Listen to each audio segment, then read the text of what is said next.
TV CF, 라디오 CM, 선거 홍보 영상, 기업 홍보 및 기록 영화를 전문으로 기획, 촬영하여 제작하는 산여울 기획은 1등 제품을 2등 가격으로 공급합니다. 산여울 기획은 1980년부터 쭉 호남 영상예술과 같이 하고 있습니다. 산여울 기획. 안녕하십니까. 교회 헌법 바로 알기 41번째 시간입니다. 이 강의는 대한예수교 장로회 합동측 교단 내의 목사님과 장로님들이 헌법을 바로 알고 준수해서 총회 개혁을 이루기를 소망하면서 준비했습니다. 우리가 목사로 장로로 임직할 때 정당한 것이라고 승낙한다고 서약한 대로 헌법을 준수하면 노회와 총회의 질서가 서고 총회는 개혁이 될 것입니다. 아무리 우리가 노회나 총회를 개혁하자고 외쳐도 우리 스스로 헌법을 무시하고 준수하지 않는 한 개혁은 묘연해질 수밖에 없는 것입니다. 노회와 총회를 섬기는 우리 목사님, 장로님, 우리 모두가 헌법을 바르게 알고 준수해서 건강하고 질서 있는 총회를 만드는 일에 함께 해주시기를 소망하면서 이제 41번째 강의를 시작하겠습니다. 권징조례 제1장 3조에 범죄에 관해서 규정하고 있는데 제3조는 범죄라고 하는 제목 아래 교인, 직원, 시리회를 불문하고 교훈과 심술과 행위가 성경에 위반되는 것이나 혹 사정이 악하지 아니할지라도 다른 사람으로 범죄하게 한 것이나 덕을 세움에 방해하는 것이 역시 범죄이다. 이렇게 규정하고 있습니다. 소요리 문답이 말하는 죄와 권징조례가 말하는 죄의 표현에 다소 차이가 있어 보입니다.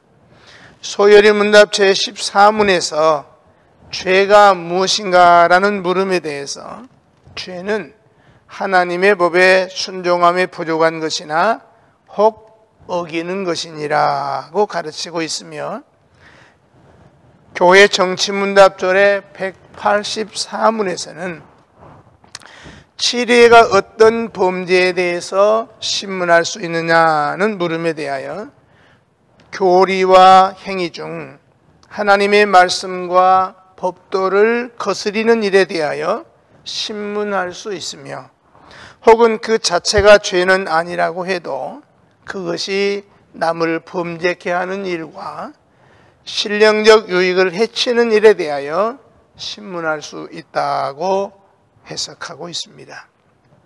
그러면 먼저 권징의 대상이 되는 범죄가 무엇인가부터 살펴보도록 하겠습니다. 첫째로 성경에 위반되는 교훈이나 심술이나 주장 혹은 그 같은 마음의 생각과 행위가 범죄입니다. 여기 심술이라고 하는 말은 온당하지 않고 고집스러운 마음이나 남이 잘못되는 것을 좋아하는 마음을 뜻하는 말입니다.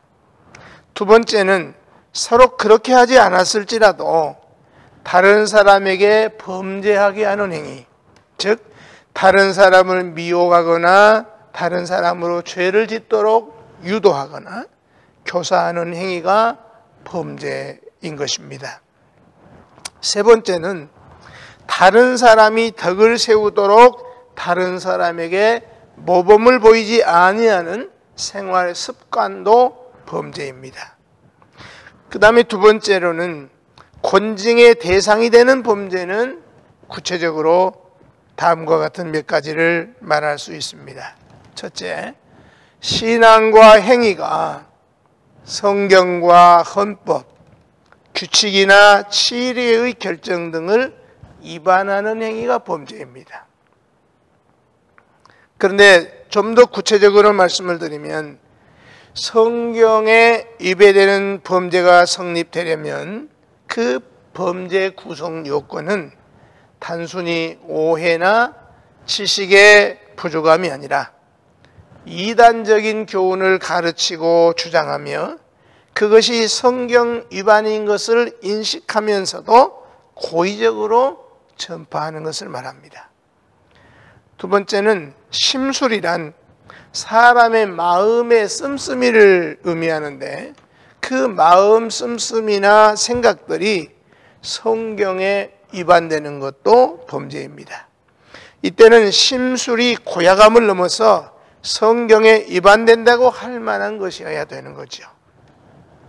심술이라는 용어가 주관적 판단에 따라서 얼마든지 남용될 수 있는 위험한 독소조항이 될 수 있기 때문에 이와 같은 위험을 방지하기 위해서 본죄의 구성 요건은 매우 엄격해야 됩니다. 따라서 심술이 성경에 위반됨이 보편성과 객관성에 의해서 증명이 되어야 합니다.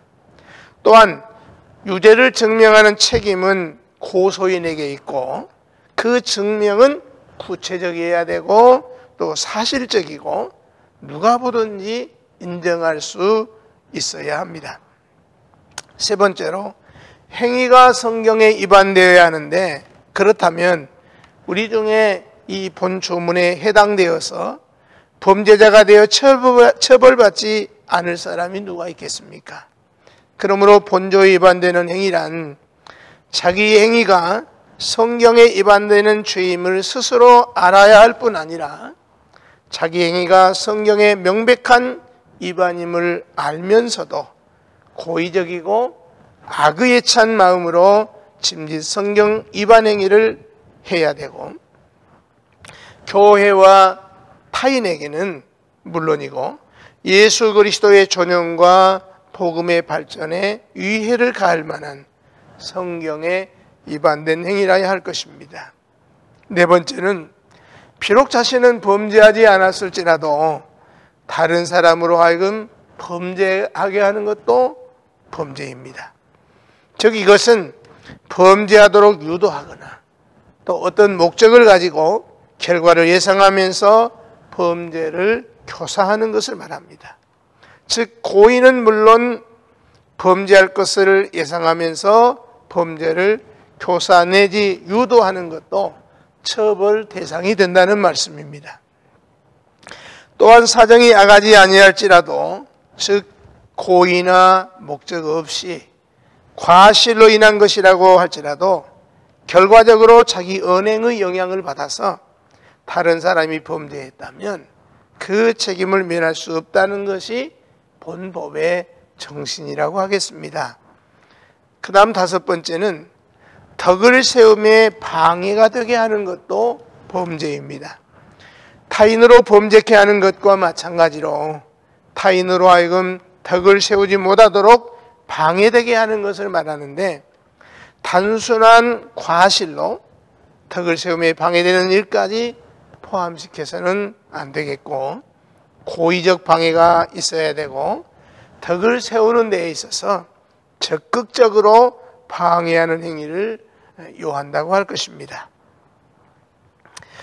그 다음에 두 번째 범죄는 예배를 방해하는 행위가 범죄입니다. 법으로 보호받기 위해 예배 방해죄의 구성 요건을 살펴보면 첫째, 교회의 공예배여야 합니다. 사석에서나 사적인 예배가 아니라 교회의 공예배. 말하자면 교회가 인정한 남전도회, 여전도회, 청년회, 학생회 등의 예배를 포함해서 교회의 공예배를 방해한 것이어야 합니다. 예를 들면 가정예배 시에 누가 소란을 피웠다고 해서 교회가 예배 방해죄로 처리하는 것은 아니라는 말씀입니다. 두 번째는 합법적인 예배여야 합니다. 만일 교회가 인정하지 않는 예배이거나 교회의 치리에 불복종하는 모임의 예배는 본법의 보호 대상이 될 수가 없습니다. 예를 들면 교회에서 분란을 일으켜서 당회의 허락 없이 몇몇 사람이 다른 장소에서 자의적으로 별도의 예배를 드릴 때에는 그 자체가 정당한 예배로 인정받을 수 없기 때문에 본법의 보호 대상이 아니라는 것입니다. 세 번째로는 성경에 입각한 진정성이 객관적으로 인정되는 예배여야 합니다.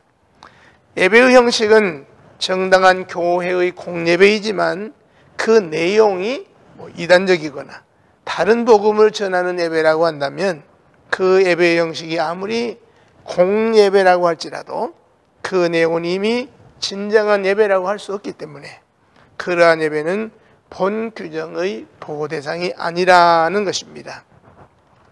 이를 못하게 저지했다고 해서 예배 방해죄가 성립되지 않는다는 거죠. 만일 목사가 이단을 전하거나 또 이단을 옹호하거나 성경의 근본 진리를 뒤집는 설교를 한다면 또 그런 설교를 교인들이 경청하고만 있다면 이는 이단에 동조하거나 방조 내지는 묵인하는 결과가 될 것입니다. 이런 경우에 목사의 설교를 제지했다고 해서 예배 방해죄가 성립되는 것은 아니라는 말씀입니다. 그 다음 네 번째는 합법을 가장한 예배 방해는 보호를 받지 못합니다. 설교를 방해할 목적으로 설교 도중에 고의적으로 그리고 악의로 아멘을 크게 외치거나 찬송을 불러서 실제적으로 다른 사람의 예배를 방해하고 그리고 설교를 방해한 결과를 초래했다면 이러한 행위는 정당하다고 할 수가 없을 것입니다. 혹자는 설교를 듣고 아멘 하는데 그것이 무슨 죄가 되느냐 그렇게 반문할지도 모르겠습니다만 설교를 방해할 목적으로 고의적으로 악의적으로 한 것이 객관적으로 인정이 된다면 이는 권징조례 제3조의 악한 심술과 행위에 해당되기 때문에 범죄 행위가 성립이 된다 하는 말씀입니다. 그 다음에 세 번째 범죄는 폭언, 폭행, 기물 파괴 등 교인으로 타인에게 치탄을 받을 만한 부도덕한 행위를 할 때 그것이 범죄입니다. 네 번째는 직접 범죄하지 않았더라도 다른 사람으로 하여금 범죄하게 하거나 덕을 세움에 방해되게 하는 행위, 예컨대 헌금이나 구제, 전도, 봉사를 하지 못하게 방해하고 권면하고 유도하는 등의 언행은 모두 권징의 대상이 된다는 것이죠. 다섯 번째로 교인의 의무를 이행하지 않는 행위입니다. 헌법적 규칙 제2조에 교인의 의무를 보면 다음과 같습니다. 첫째, 교인은 교회의 정한 예배회와 기도회와 모든 교회 집회에 출석하여야 한다. 두 번째, 교인은 노력과 협력과 거룩한 교제로 교회 발전에 진력하며 사랑과 선행으로 하나님을 영화롭게 하여야 한다. 세 번째, 교인은 교회의 경비와 사업비에 대하여 성심협조하며 자선과 전도사업과 모든 선한 일의 노력과 금전을 아끼지 않아야 한다. 네 번째, 성경 도리를 힘써 배우며 전하고 성경 말씀대로 실행하기를 힘쓰며 예수 그리스도의 정신을 우리 생활에서 나타내야 한다.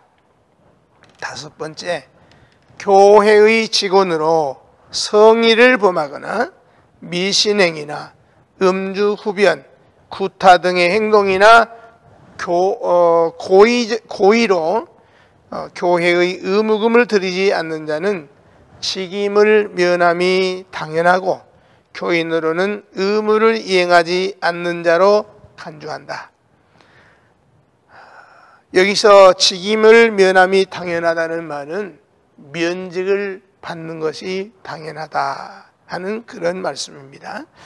여섯 번째는 교인은 진리를 보수하고 교회 법규를 잘 지키며 교회 헌법에 의지하여 치리함을 순히 복종하여야 한다. 이렇게 규정하고 있습니다. 그러므로 교회 직원으로서 주의를 범하거나 미신행위를 하거나 음주 흡연을 하거나 구타를 하거나 고의적으로 교회 의무금을 드리지 않는 사람은 그 직분을 박탈당하는 것이 당연하다는 것입니다. 그러므로 우리는 이러한 법규들을 잘 이해하고 깨달아서 교회 질서를 잘 지키고 교회 헌법에 의지하여 치리함에 순히 복종해야 할 것입니다. 또한 교인의 의무 중 공익에 관한 것은 불이행 시에 권징할 수가 있습니다. 예를 들면은 5항에 해당하거나 6항을 위반할 때는 권징할 수 있다는 것입니다. 그러므로 모든 범죄가 이 범주에 속하므로 권징할 시 구체적으로 적용 법조문을 찾기가 어려울 때에는 권징조례 제1장 3조와 임직서약조문 정치 13장 3조 1항 제15장 10조 1항에서 4항 및 헌법적 규칙 제2조 그리고 성경의 장절을 적시하면 됩니다. 결국 소열문답과 교회 정치문답조례 권징조례는 모두 신구약 성경을 어기는 것이 죄이고 비록 순종으로 볼 수 있다고 해도 그 부족한 순종도 역시 죄요.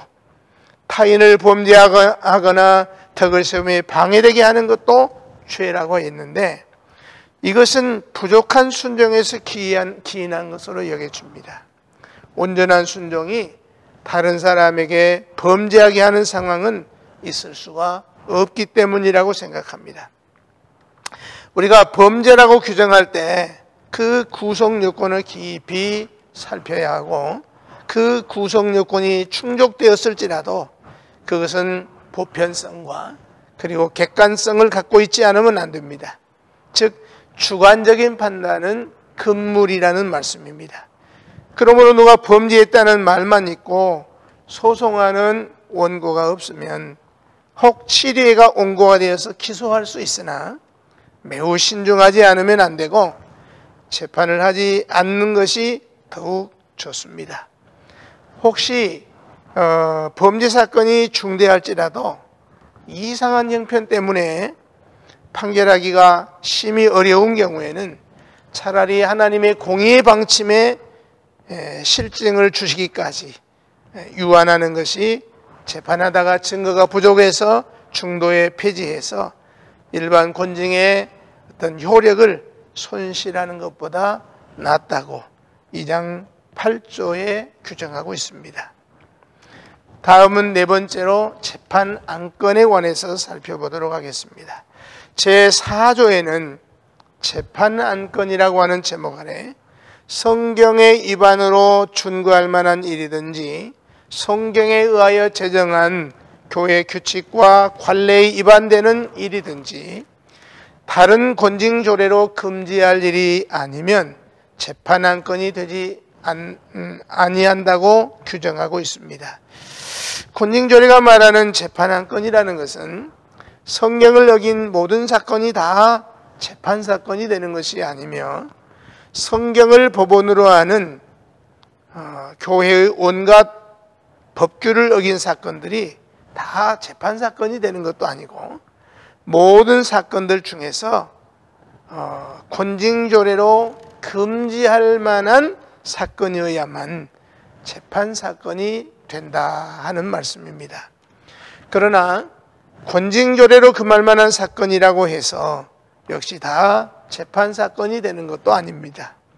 그 중에서도 마태복음 18장 15절로 17절에 의한 주님의 명령대로 제1차 단독 권면과 제2차 증참 권면까지 듣지 않는 악한 고집이 있는 경우에 범죄만이 재판 사건이 되는 것입니다.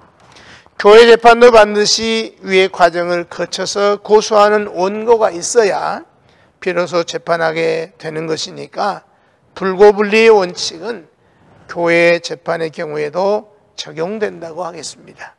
그러면 권징조례로 금지할 만한 사건을 제외한 사건들은 성경을 어기거나 교회 법규를 어겨도 무방한 것이냐? 그렇게 할 때는 결코 그렇지 않습니다. 그 정도의 사건을 가지고는 재판 사건이 되지 않는다는 뜻이지 그것이 허물이 아니라는 뜻은 절대로 아닙니다. 그런 사건은 권고나 충고 혹은 책망 등 목회자의 배려에 따라서 바로잡을 일이고 혹 재판 사건이 아닌 행정사건으로 처결할 대상이라고 하겠습니다. 그러나 실제로는 권징조례로 금할 만한 사건이 일어났는데도 고소하는 원고가 나타나지 않는 경우가 허다한 것이 바로 교회입니다. 그러므로 누가 범죄했다는 말만 있고 고소하는 사람이 없으면 재판건이 될 수가 없습니다. 단지 재판 안건이 될 수 있을 뿐입니다. 그것은 원고가 없기 때문에 재판건으로 성립되지 못하고 따라서 재판건이 아닙니다. 이런 경우에 시리해가 원고가 되어서라도 악을 제거하도록 하는 규정을 둔 것은 너무나 당연하다고 할 것입니다.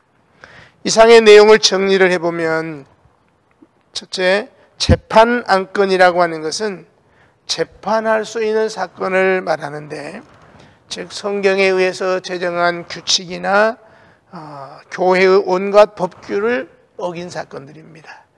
범죄이지만 그렇다고 이 모든 범죄가 다 재판 사건이 되는 것이 아니고 이 모든 사건 중에서도 권징조례로 금할 만한 사건, 즉 제3조에 해당되는 행위여야만 재판 안건이 된다고 하겠습니다. 두 번째, 그러나 재판 안건이라고 할지라도 송사하는 자가 없으면 재판을 하지 못하는 것입니다. 그리고 세 번째는 권징조례로 금지할 만한 사건이 일어났는데도 고소하는 원고가 나타나지 않는 경우에는 치리해가 원고가 되어서라도 악을 제거하도록 규정하고 있습니다. 다섯 번째로 재판권과 행정권에 관한 규정을 살펴보겠습니다. 제5조에 보면은 재판권과 행정권이라고 하는 제목 아래 교인이나 직원에 대하여 범죄 사건으로 소송하면 하해와 상해를 불문하고 이런 사건은 재판권이라 하고 기타는 행정권이라 한다. 이렇게 규정하고 있습니다. 여러분, 먼저 재판권이란 무엇인가부터 살펴보겠습니다. 성경은 법을 위반해서 범죄함으로 고소자가 소송을 제기하는 것을 재판권이라고 합니다. 권징조례 제1장 제3조가 규정한 이 범죄라는 것은 첫째, 교인, 직원, 치리회를 불문하고 교훈과 심술과 행위가 성경에 위반되는 것이나 두 번째, 혹 사정이 악하지 아니할지라도 다른 사람으로 범죄하게 한 것이나 세 번째, 덕을 세움에 방해되게 하는 것이 역시 범죄라고 규정을 했고 동제 4조 재판안건에서는 첫째, 성경의 위반으로 중거할 만한 일이든지 두 번째, 성경에 의하여 제정한 교회 규칙과 관례에 위반되는 일이든지 세 번째, 다른 권징조례로 금지할 일이 아니면 재판 안건이 되지 아니한다고 했고 동체 5조에서는 교인이나 직원에 대하여 범죄 사건으로 소송하면 하회나 상해를 불문하고 이런 사건은 재판권이라 그랬습니다. 두 번째로 행정권이란 무엇인가도 살펴보겠습니다. 치리회, 즉 당회, 노회, 대회, 총회가 범한 행정상의 불법 부당한 행정처분의 취소, 변경 또는 이행 등을 구하게 되면 이것을 행정권이라고 합니다.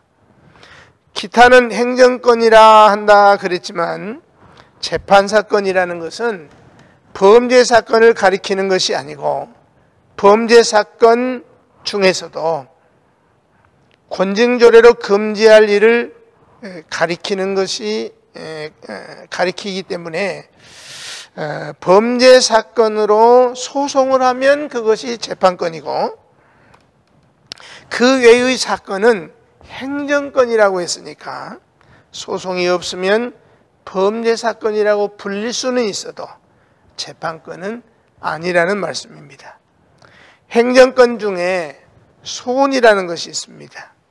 소원은 불법 부당한 행정결정에 대해서 그 부당성을 지적해서 그 행정처분의 취소나 변경 또는 이행 등을 촉구하는 일종의 행정심판 청구 제도입니다. 그러므로 이것은 행정사건이지만 재판권이 되어서 재판의 대상이 되는 것입니다. 그럼에도 불구하고 본조에 교인이나 직원에 대하여 범죄사건으로 소송하면 그랬는데 이런 사건은 재판권이라고 하고 기타는 행정권이라고 한다고 해서 마치 범죄사건 외에 치례의 불법 부당한 처분이나 결의를 변경 취소해주기를 소원한 것은 재판안건이 아닌 것처럼, 즉 행정사건은 소송 대상이 아니고 따라서 재판할 수 없는 사건으로 사법적 처리를 구하는 재판할 수 없는 것으로 오해하기 쉽도록 되어 있습니다.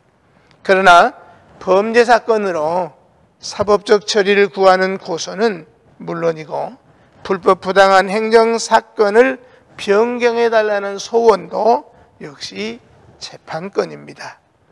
언젠가 모 교회의 불법적인 합병에 소원장이 노예 제출되었는데 모 인사가 소원은 이혼을 해서 처리하는 것이라고 해서 재판하지 않고 조사 처리위원회를 구성했다는 말을 들은 적이 있습니다만은 소원도 역시 재판권이라는 사실은 변함이 없습니다. 종교법에서는 민사재판이었기 때문에 결국 사법처리를 목적으로 하는 형사재판에 해당하는 권증법에 의한 재판이 있을 수 있고 치리의 행정처분이나 결의에 대한 불복으로 변경이나 취소 또는 의무 이행 등을 요구하는 판결을 청구하는 행정심판 청구도 있는 것입니다. 따라서 전자의 경우는 권징재판권이라고 하고 후자의 경우는 행정심판 청구 또는 행정재판권이라고 했으면 오해가 없었을 것인데 기타는 행정권이라 한다 그랬기 때문에 마치 행정사건은 재판할 수 없는 것처럼 오해와 혼란이 생기게 된 것입니다. 그러므로 재판권 중에도 권징재판권과 행정재판권이 있으며 권징재판권은 범죄사건을 증명하여 개인적 처벌을 요구하는 것이고 행정재판권은 불법 부당한 행정처분을 내린 사람에게 벌을 달라는 것이 아니라 단지 그 행정처분을 취소 또는 변경할 것을 판결로 확정지어 달라는 것이 소원입니다. 따라서 동일 사건이라도 소원만 할 수 있고 소원과 아울러서 불법 부당한 행정처분을 한 당사자를 처벌해달라는 소송을 동시에 제기할 수도 있습니다. 여기까지 41번째 강의를 마치도록 하겠습니다. 감사합니다. TVCM, 라디오 CM, 선거 홍보 영상, 기업 홍보 및 기록 영화를 전문으로 기획, 촬영하여 제작하는 산여울 기획은 1등 제품을 2등 가격으로 공급합니다. 산여울 기획은 1980년부터 쭉 호남 영상예술과 같이 하고 있습니다. 산여울 기획.